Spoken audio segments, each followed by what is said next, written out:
the Immortal Alcoholic's Wife, and this is Sunday Chat, which today is happening on Monday. I had company over the weekend, so I didn't get around to doing it, and I had company the weekend before that, so we'll try to get back on schedule next Sunday. Um, as most of you know, I'm doing a seminar, and I'm having to practice using people that I know. Some people, and they bring people I don't know, so I have a nice, good control group. But during one of my practices, an observer told me that her husband had recently gone into rehab, and so now she was very happy because she felt her life was going to get back to normal. And I posed a question to her about what was her normal, and her response was that, normal is having a husband who is sober and home every night, and you can have a logical conversation with him, and that he's going to be interactive with the kids and with help with the homework and with the housekeeping and the bills and all of that, and that she would have her companion back. They would be able to do things together, go to street fairs and things of that nature. Um, but she wasn't too happy when I told her that her idea of normal may not be what she gets when her husband returns home. Um, I always hear, oh, just get him into rehab, get him into detox, and everything's going to be fine. Everything will fall back into place. Well, I hate to tell you this, but there is no place. There is no normal as you know it. When a person goes into rehab and they're intent upon recovery, uh, their whole focus shifts. They have to have it shift if they want to remain in recovery, if they want to stay a sober, productive human being. Um, there are requirements, and often the normal that is recreated doesn't match what the idea of the spouse or family feels needs to happen. These guys, girls, all these people who are in recovery, quite often they have to do 90 meetings in 90 days. Now that's a lot of time because you can figure out that the meeting itself is a little over an hour, but there's time to get there, and then there's the meeting after the meeting where everybody gets together and goes to coffee and discusses what was discussed at the meeting. And then there's social events that need to be attended because they can't go back to their old social regimen at the bars or parties or things like that. So, they have developed this whole new outlet for their social well being. Um, the recovering alcoholic is trying his best to make friends who are sober, and so the focus is not going to be so much on the family as it is going to be on their own recovery.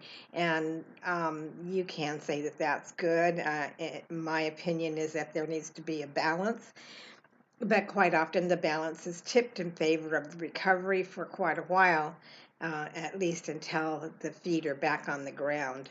Um, let's see, when Riley went to his first rehab facility, um, he would attend, we would both go together to coinciding Al Anon and AA meetings, and we were gone every night. And the kids didn't go to Alateen or anything like that, so they were pretty much left on their own.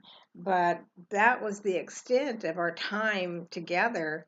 Uh, Turned out to be the travel back and forth to meetings, and that was good. It was bonding, but it wasn't the normal I thought that we were going to get back to. I thought we were getting back to sharing the Sunday paper over coffee and, sitting down after dinner and talking before the TV shows came on. And it just didn't happen that way. Lost a lot of friends, and but they were replaced with new friends, which is good. Um, I was elated that he wasn't drinking, but he was never with us. I was still alone, and I still had the household to run, and it still fell on my shoulders. I still had the kids to discipline. That's just the way things are. Um, And I hate it when people say that. Well, that's just the way it is. Well, unfortunately, when somebody's in recovery, that it has to be their main focus. In many cases, it's if you drink, you die, and the beatings and the lack of attention that he gives to you is, I get much better than having him gone permanently. It's different for everyone. Every family's dynamic is different. Some alcoholics don't have to do that 90 meetings in 90 days. Some of them come out of rehab with a brand new commitment and they stay sober and they participate and all of that. And it's all wonderful and that's great. I would say that is not the majority. I would say that that is not the way it happens with most people, most families, most recovery situations. Um, you just have to learn to accept that the new normal is still not as bad as the drunken normal. So you have to be willing to adjust.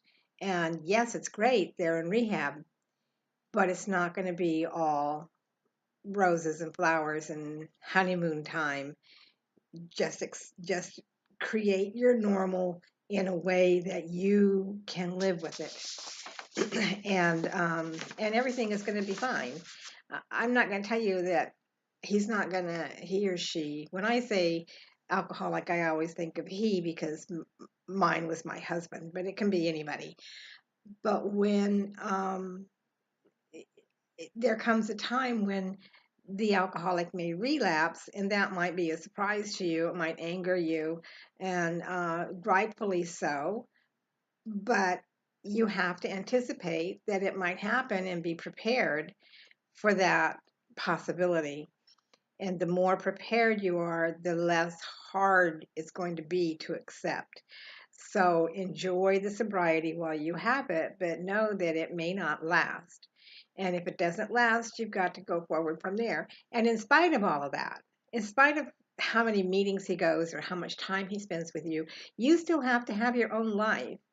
Now, if you want to be involved in Al-Anon, that's fine. I'm not a big fan of Al-Anon, but it works for people, and you just have to try things out to find out whether or not they're going to work for you. But you still have to have a life of your own.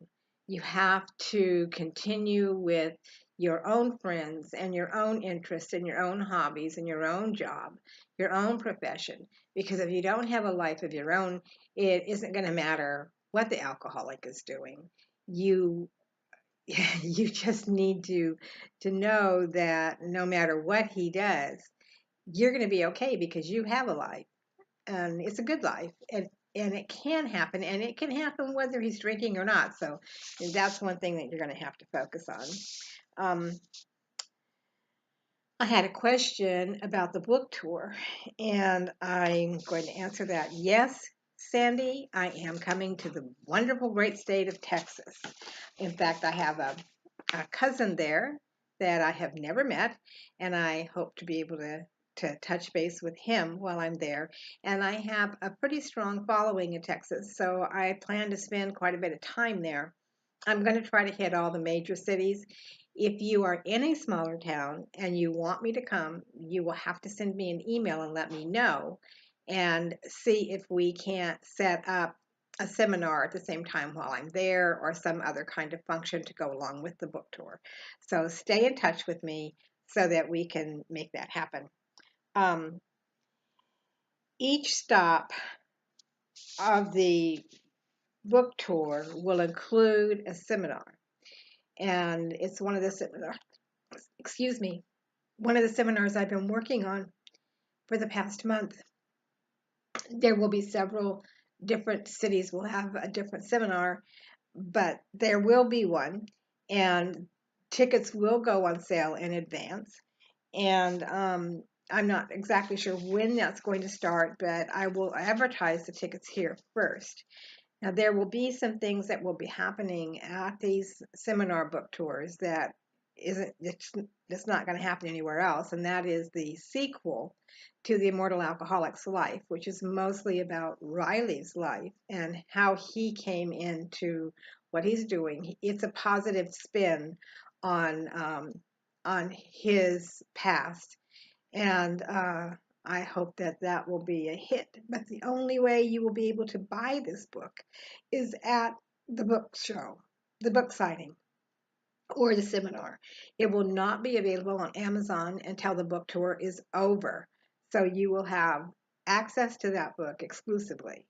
And there will be another book coming out with stories of people just like you who have been through the alcoholic situation and have come out on the other side, or maybe they're still in it, but it will be stories. Um, let's see, in the meantime, I may be starting a Kickstarter campaign to help fund this book tour seminar. I this is a zero profit situation here, and I may be starting the Kickstarter in order to actually get the Linda's Front Porch up and running as a real business. I mean, it is a real business now, but as a more profitable business. So watch for that. And remember, with Kickstarter or any other campaign, it's not just about donating money. It's also about getting the word out. So if you can't donate, that's fine. Just, share the information and see if we can get as many people involved as possible. The other side of the Kickstarter campaign is the means of advertising that the book tour and seminars are coming up. So watch for that. I will provide a link on the blog. I think that's about it. Um, I will try to be better about making this happen on Sunday, next Sunday. I don't think that there's going to be the kids around, so I should be able to be here and bright and full of information. So remember, if your alcoholic goes to rehab, congratulations and enjoy the sobriety while you can. Bye.